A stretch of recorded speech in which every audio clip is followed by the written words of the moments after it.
Vande Mataram. George पंचम के ताजपोशी के विरोध से शुरू हुआ था बलिया का महावीर झंडा।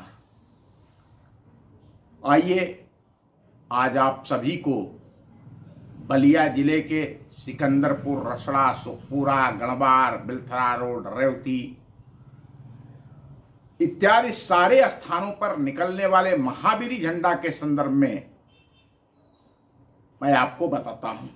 केवल ये बलिया जिले के इन्हीं इलाकों में नहीं निकलता। ये जब आप जाएंगे तो पूर्वी चंपारण, पश्चिमी चंपारण, आज भूगोल बदल गया है, लेकिन 1947 के पहले ये जो एक पूरा इलाका था, उस पूरे इलाके में जो भी आग जलती थी वो आग सारे इलाके को तप्त करती थी। जो ये महावीर झंडा जुलूस है, वो जुलूस बहुत सारे लोगों को ये नहीं लगता कि बलिया में महावीर झंडा निकलता क्यों है। इस महावीर झंडा की शुरुआत सन 1910 ईस्वी में जॉर्ज पंचम की ताजपोशी के विरोध से शुरू हुआ था। जिले के क्रांतिकारी स्वतंत्रता संग्राम सेनानी ठाकुर जगन्नाथ सिंह के नेतृत्व में गठित बलिया शहर का ऐतिहासिक गवर्नमेंट स्कूल, जिसे राजकीय इंटर कॉलेज कहा जाता है, इसी गवर्नमेंट स्कूल में विद्यार्थी परिषद का गठन करके और इस महावीर झंडा की शुरुआत की गई थी। श्रावण पूर्णिमा, रक्षाबंधन के दिन बलिया शहर में निकलने वाला और विभिन्न तिथियों में बलिया जिले के विभिन्न नगरों, नगर पंचायतों, गांवों में निकलने वाला यह महावीर झंडा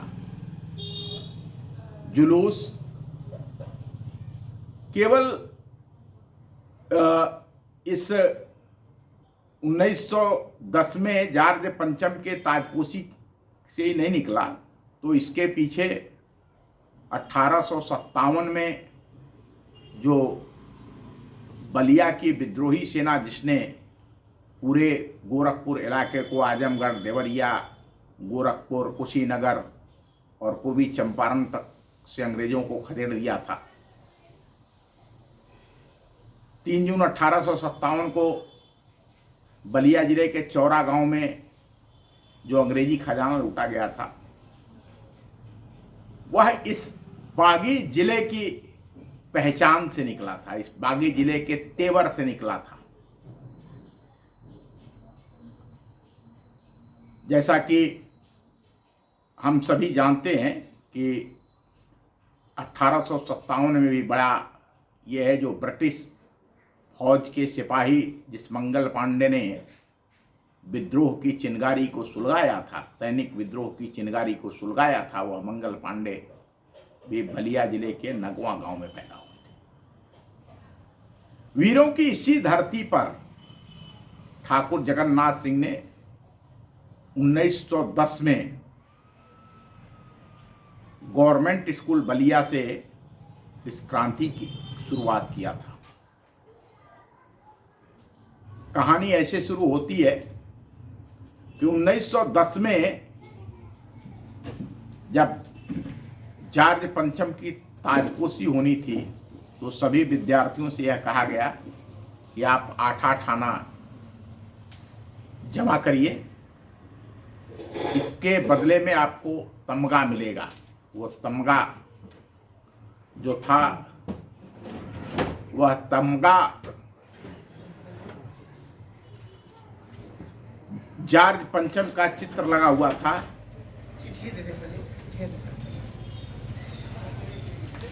और जब ठाकुर जगन्नाथ सिंह को वह तमगा मिला, उन्होंने भी 8 आना जमा किया था। तो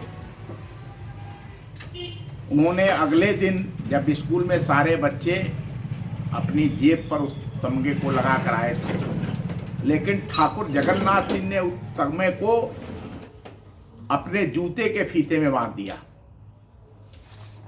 और वो स्कूल आए तो स्कूल में हड़कंप मच गया। उनको सबसे पहले क्लास टीचर ने डांटा, ये तमगा लगाने की जगह है। तो उन्होंने उस क्लास टीचर को जवाब दिया कि इस पर हमारे किसी राम कृष्ण या भगवान की फ़ोटो नहीं लगी है कि मैं इसे अपने सीने से लगाऊं। इस पर जिस आदमी की फ़ोटो लगी है उस आदमी ने इस देश के लोगों को जबरन गुलाम बना रखा है। और इन्हीं ठाकुर जगन्नाथ सिंह ने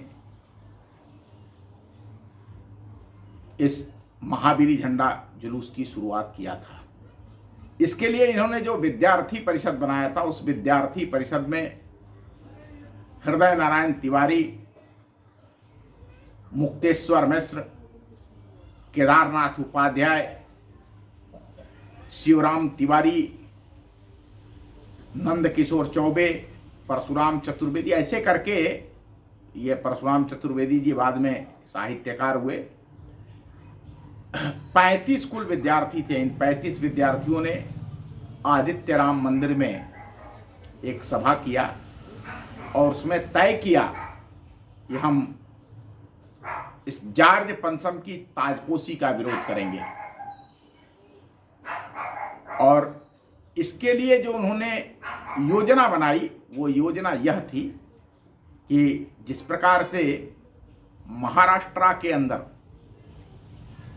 गणेश पूजा का भी इतिहास जो है वो आज़ादी की कोख से निकला हुआ है, उसी प्रकार से ब्रिटिश साम्राज्य का विरोध करने के लिए यहाँ महावीरी झंडा निकालने की योजना बनी।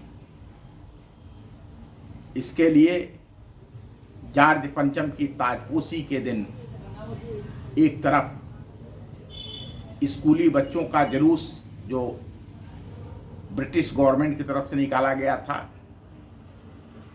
यूनियन जैक की छोटी छोटी झंडियाँ लेकर के सीने पर जॉर्ज पंचम का तमगा लगाए बच्चे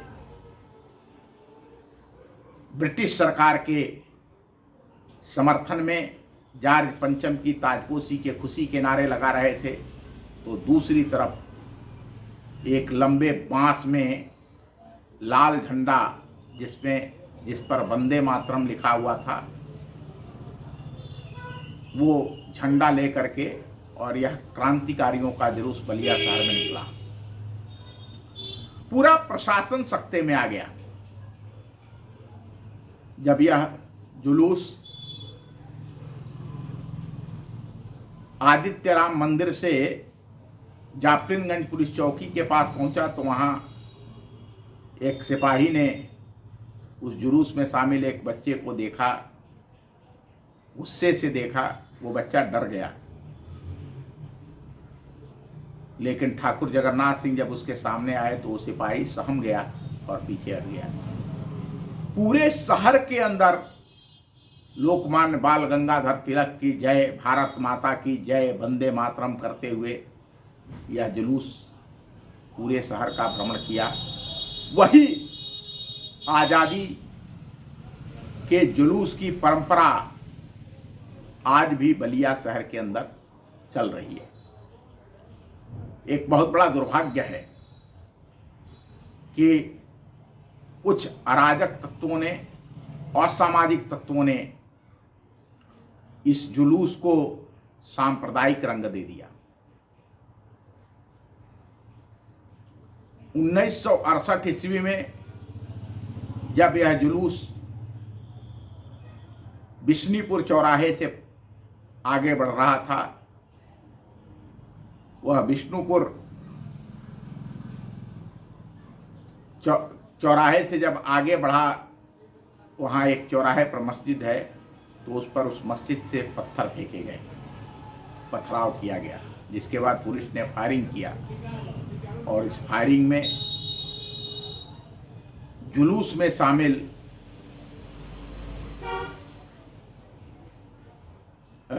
एक सिनेमा रोड के निवासी केदार नोनिया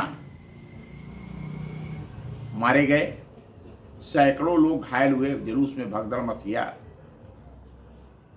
इस घटना के बाद पुलिस ने, प्रशासन ने धीरे धीरे उसकी व्यवस्था बनाई, लेकिन यह तनाव कम करने के लिए सामाजिक स्तर पर कोई प्रयास नहीं किया गया।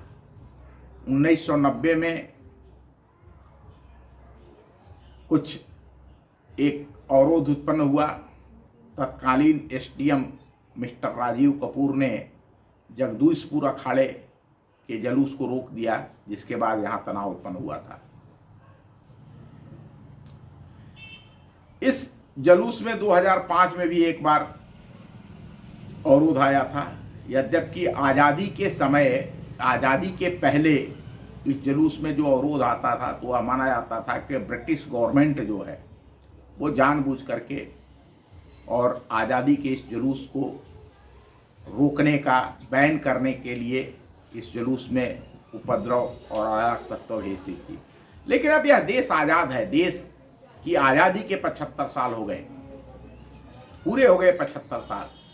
इसके बाद भी अगर स्वतंत्रता आंदोलन के इस ऐतिहासिक परंपरा के ऊपर कोई अवरोध उत्पन्न करता है तो यह बात ठीक नहीं है।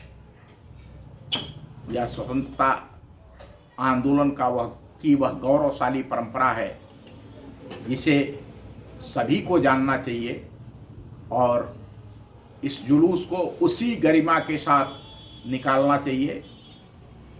महावीरी झंडा का जो जुलूस है यह जिले के सिकंदरपुर, रसड़ा, सुखपुरा, गणवार, बेलथरा रोड सब जगह निकलता है। रेवती में जहाँ से यह जुलूस निकलता है वहाँ मस्जिद और मंदिर के पास से निकलता है। लेकिन राजनीतिक कारणों से या यह कह लिया जाए कि कुछ लोगों की शरारत की वजह से स्वतंत्रता आंदोलन की यह धरोहर को सांप्रदायिक रंग दिया जाता है। अभी इस वर्ष भी जो रक्षाबंधन का दिन है, श्रावण पूर्णिमा के दिन बलिया में ऐतिहासिक महावीरी झंडा जुलूस निकलेगा। धन्यवाद, नमस्कार।